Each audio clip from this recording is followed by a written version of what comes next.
Iya, di langsung. Jadi kita dari sekolah Timur kita disuruh buat universitas agama kunjungi pastoran buat wawancara romonya. Jadi kalau boleh tahu nama romo. Oh. Oke. Emang gurunya siapa? Hah? Pak Ono. Pak Ono. Pak Ono. Kalian kelas berapa? 9 itu kelas 3. Tadi pertanyaan apa? Nama saya Gunadi. Ya, saya Romo yang tinggal di Paroki Kosambi Baru, Gereja Santo Matias Rasul. Terus? Motivasi Gunadi buat jadi romo itu apa sih? Nggak pakai motivasi. Oh, langsung mau aja. Jadi motivasinya apa ya? Apa yang dibuat romo ini dibuat Gunadi? Nggak pengen. Apa ya? Langsung mau aja. Kalian salah tanya, gitu bukan ke saya harusnya. Jawab Pak. Jadi saya sudah selesai studi S1 elektro dan kemudian aktif di kegiatan gereja, lalu kemudian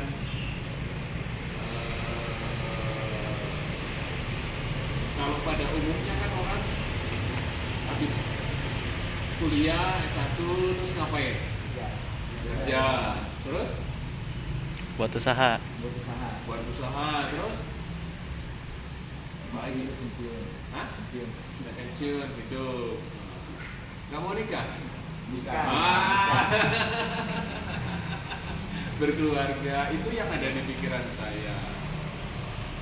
Tapi kemudian ketika akan merantau itu mungkin karena pengalaman kebersamaan dengan partner, kebersamaan dengan kegiatan rohani itu kemudian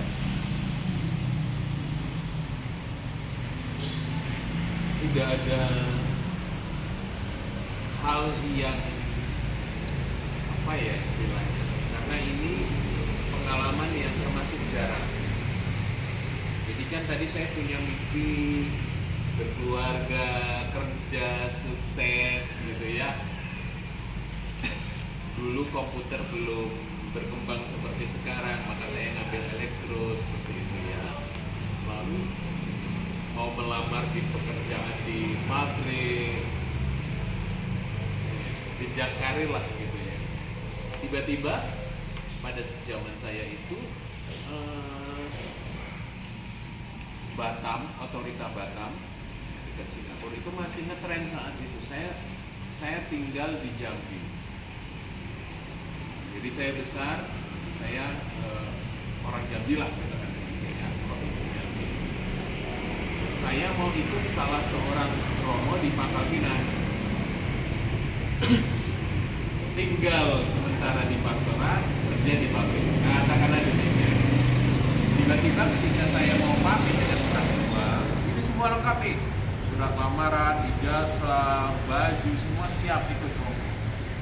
Di ruang tamu saya dari kamar, saya langsung, ini misalnya Bapak, saya langsung datang nih gitu ya. Iya. Saya tuh mau pamit merantau, lalu kemudian kalau pulang kan sukses, bawa calon istri gitu ya. Lalu saya mau ngomong nih, Pak, gimana kalau saya jadi imam? Keluar dengan sendiri dari pertanyaan saya, dari mulut saya. Nah, kalau kalian bertanya apa motivasinya, saya paling bingung.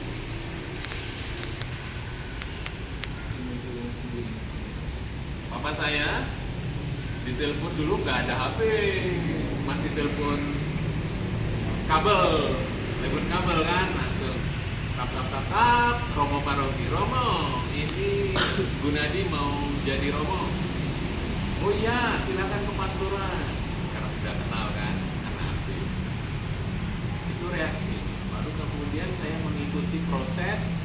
melamar, menjadi masuk dalam seminari, pendidikan, dan motivasinya apa ya untuk menjadi imam? Saya sendiri bertanya, mungkin di awal adalah mungkin nih ya, karena kan tadi tiba-tiba, padahal di dalam itu doa mau berangkat, mau izin, tidak berjumpa dengan orang tua, merantau, seperti itu doanya. Nggak ada begitu keluar sendiri, lalu kemudian ya udah kita ikutin aja Tuhan mau apa. Jadi membiarkan diri untuk Tuhan mau apa kepada. Istilahnya pasrahkan. Iya. Kendalikan Tuhan. Jadi motivasinya, saya anak pertama. Adik saya selisihnya 12 tahun. Ujian SD itu adik saya baru ada, maka saya tahu 12 tahun. Kalau ditanya motivasinya apa? Ikut aja, karena saya sudah dari pendidikan sudah selesai. Sudah S1, sudah siap kerja, siap berkarir. Mungkin itu menjawab. Maka kalau kalian tanya saya, mungkin keliru bertanya. Saya tidak punya motivasi ngikut Romo atau apa, melihat yang indah, melihat terpesona akan apa. Mungkin itu ada di benak saya, tapi saya tidak menyadari. Seperti itu pengalaman pribadi. Tentu yang lain juga. Saya tidak bisa mendefinisikan motivasinya apa ya. Nggak punya motivasi. Ikut aja, lanjut. Kemudian saya menyadari hidup itu bisa berkeluarga, bisa menjadi volunteer, tidak berkeluarga, tetapi kerja sosial. Sampai banyak juga. Menjadi imam,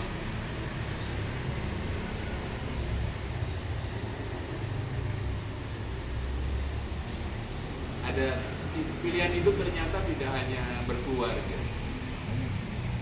Harus bisa menyerahkan diri bermain. Bisa, tetapi itu kan kemudian penyadaran ya, kesadaran setelah saya masuk dalam seminar, bukan motivasi awal. Yang ditanyakan pasti motivasi awal, tapi nggak bisa jawab saya, karena pengalamannya seperti itu. Berapa tahun sih butuhin supaya bisa menjadi Romo sekarang? Kalau jenjang pendidikan saya melamar, kemudian diagoi, tahu diagoi, dicuekin sama oleh uskup, bahasa Palembang. 3 tahun. Kalau for normal itu seminari menengah setara SMA itu 3 tahun kan, 1 plus 3. Lalu kemudian 1 tahun disebut novis. Setelah novis 1 tahun, pendidikan S1 filsafat 4 tahun, tahun orientasi prater, tinggal 1 tahun di paroki, 2 tahun filsafat teologi S2-nya, 1 tahun diakona, 12. Tetapi karena saya sudah selesai S1, maka seminari menengah kan gak ikut. 9 tahun kita habiskan, baru kita habiskan. Jadi di waktu Romo ini biasa apa sih kegiatan yang dilakukan? Waktu luang kapan? Maksudnya mereka sekarang Ini jadi bukan hanya kita yang ngelakuin bukan. Pertanyaannya kan apa? waktu luang. Waktu luang itu apa sih? Karena saya nggak punya waktu luang. Oh, ada sih. Selalu sibuk. Juga tidak ada waktu sibuk. Ketika kita mengatakan seorang imam dididik untuk mempunyai kata sibuk, maka dia tidak akan bisa melayani umat. Saya sibuk, saya nggak bisa melayani. Ketika imam tidak bisa melayani umat, berarti dia sedang mengikuti kegiatan lain yang levelnya sama, yaitu melayani juga. Ketika muncul kata sibuk, maka nanti kemudian muncul nggak suka, aku nggak mau, sibuk. Itu muncul. Waktu luang seperti itu juga. Sama. Kapan sih waktu luang sebenarnya? Ketika kalian melihat romonya bertani, atau menanam, atau apa begitu ya, itu kan refreshing sebenarnya, tapi bukan waktu yang luang sebenarnya. Tapi memang ditujukan supaya dia segar, sehat secara mental. Jadi olahraga itu bukan waktu luang, tapi memang waktu untuk sehat kata Indonesia. Kalau kata Pak itu paham maksudnya ya, karena waktu luang adalah waktu aku nggak ada ngerjain apa-apa. Jadi berarti Selalu ada, kerjanya. selalu ada, karena itulah hidup. Jadi kalau lagi menghadapi tantangan atau cobaan dan itu biasa harus bagaimana ya? Tantangan itu apa ya? Misalnya kayak Contohnya? masalah apakah kamu pernah gimana goyang gimana? Wajib goyang, karena goyang itu adalah ujian. Ujian kuat nggak kan gitu istilahnya, maka dikatakan wajib. Artinya begini, dalam kehidupan semua orang, tidak hanya imam, selalu ada tantangan, tetapi tantangan itu senantiasa terarah pada sebenarnya dia mau ngapain sih. Maka pertanyaan yang belum mungkin belum ditanya, apa sih yang diharapkan menjadi imam? Lain dengan motivasi itu awal, itu dasar, tapi dengan menjadi imam sekarang, apa sih apa yang bayangan kerjaan atau apapun yang kemudian membuat saya bahagia adalah ketika saya melayani, ketika saya bisa menyapa, ketika saya bisa mungkin tidak mengatasi masalah orang yang datang, mungkin tidak, karena saya punya keterbatasan, tapi paling tidak ada bersama dan berbagi, paling tidak berdoa bersama, paling tidak kemudian berempati dengan apa yang saya bisa lakukan. Itu kebahagiaan. Maka kalau tantangannya justru ketika atau cobaannya adalah ketika kita asik dengan sendiri, dengan diri sendiri, asik dengan diri sendiri. Itu tantangan. Maka tadi salah satu cara untuk tidak masuk dalam diri sendiri adalah tidak ada kata sibuk, tidak ada kata luang dalam kamus saya nggak ada waktu sibuk. Apa itu waktu itu? Karena kan gimana coba ketika mau melayani sakramen perniakan lagi asik tidur tuh sibuk, nggak bisa, padahal tidur deh. Nah lalu padahal jam 11 malam, jam 12 malam, jam 1 malam, apakah dia marah? Apakah kemudian dia kesel? Nah, ini kan perlu kemudian Rasul Petrus mengungkapkan itu. Kamu tidak akan tersandung kalau kamu serius terhadap hidup. Jadi, adik-adik kalau mau serius dengan hidupnya, ya belajar, tertawa, ya tertawa, bermain game, serius, jangan hanya sambilan, serius benar, nge-game bener, nggak apa-apa, tapi serius. Nggak ada yang istilahnya sambilan gitu, ini rekreasi. Nah, rekreasi akan menemukan sendiri kok kebahagiaan, dia menculik kebahagiaan. Itu saya, mungkin yang lain berbeda kan. Oke.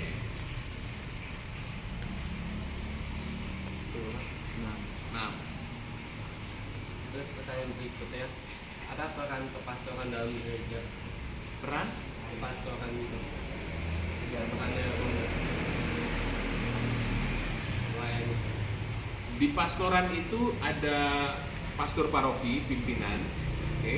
Dia bertanggung jawab untuk semua. Dan ini di sini Romo Yus Noron, oke. Ada pastor rekan membantu tugas pastoral ketika pastornya mendelegasikan tugas-tugas tertentu.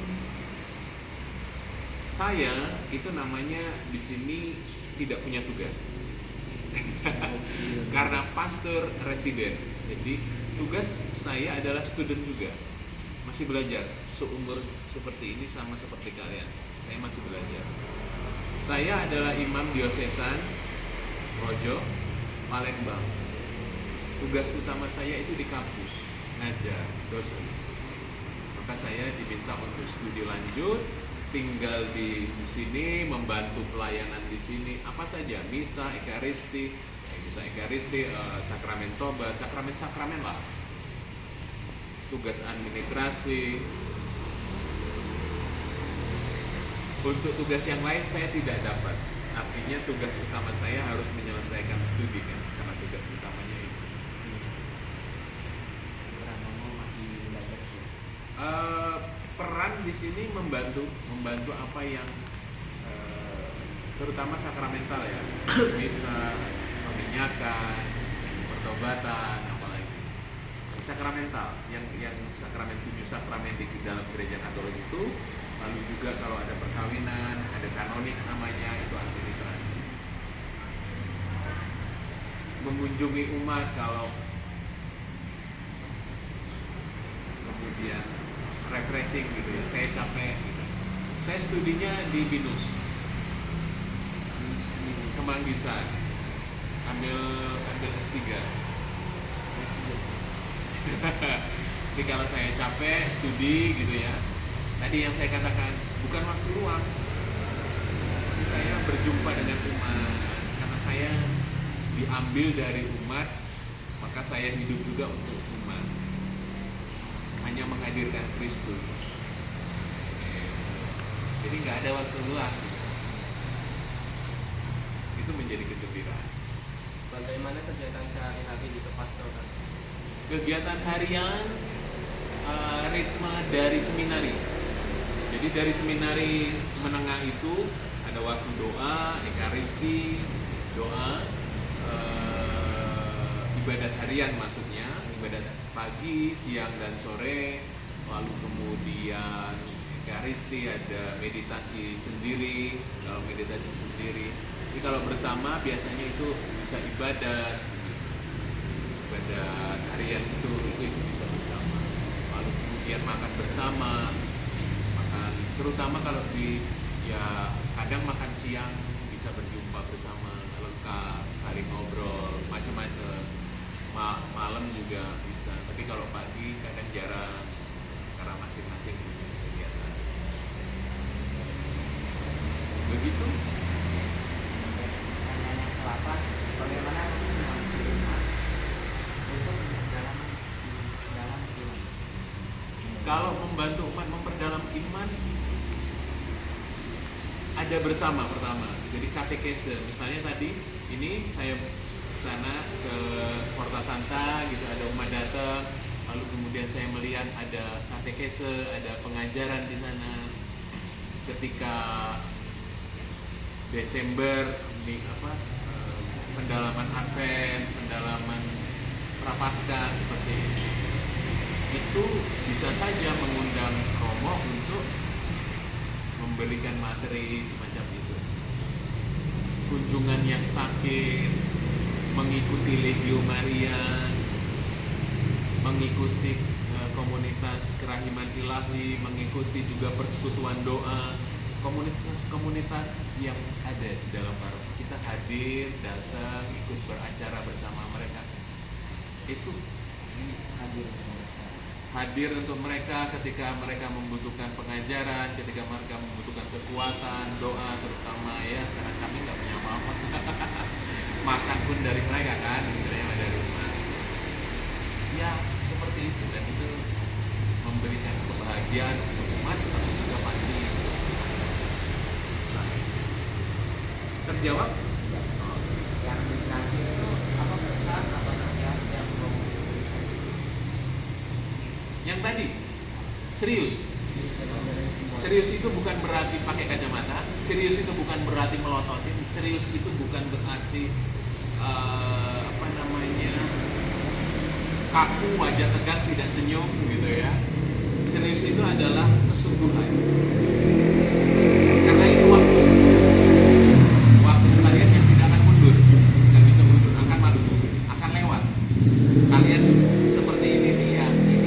besok nggak bisa lagi. Maka kayak rahmat itu mungkin bisa datang kedua kali, tapi tidak pernah sama. Maka ambil rahmat dari apa yang sekarang bisa diambil, ambil. Maka itulah kesungguhan. Sesederhana itu. Tidak usah berpikir, karena saya juga mengalami kan, punya cita sukses, kaya gitu. Berkeluarga, punya anak, jadi imam. Bukan panggilannya yang tidak ada, tapi sayanya menjawabnya telat. Karena tidak mendengar, karena tidak serius, asik dengan diri sendiri. Jadi saya tidak melalui seminari menengah, jadi langsung ke seminari tinggi, langsung kuliah. Jadi ada fase tadi ya, fase novis 1 tahun. Ini kesannya ya Harus serius dan dari semua dan sungguh-sungguhlah di dalam hidup. Kalau tidak mengerti, dalami, jangan buang, jangan hindari maksud saya. Udah, enggak. Ada apa dengan apa yang peristiwa yang dialami? Tidak ada orang yang tidak suka kalian seperti itu. Karena kalau bayangkan aja berdua nggak serius kalian, ya udah pegang HP ataupun punya pikiran lain, telepon lain, kan nggak asik tuh. Tapi kalau mau bersama kan, ya udah kita nih bareng. Kamu ngapain mikirin yang lain kan gitu kan, kita lagi bareng. Seperti itu yang maksud saya. Jadi kalian lagi bersama, ya udah kita mau ngapain nih? Kita mau seru-seruan apa? Ya udah buat bareng, ayo. Nah, itu maksudnya sebenarnya. Jangan sia-siakan waktu yang bersama ini. Begitu. Oke. Sudah selesai. Terima kasih ya.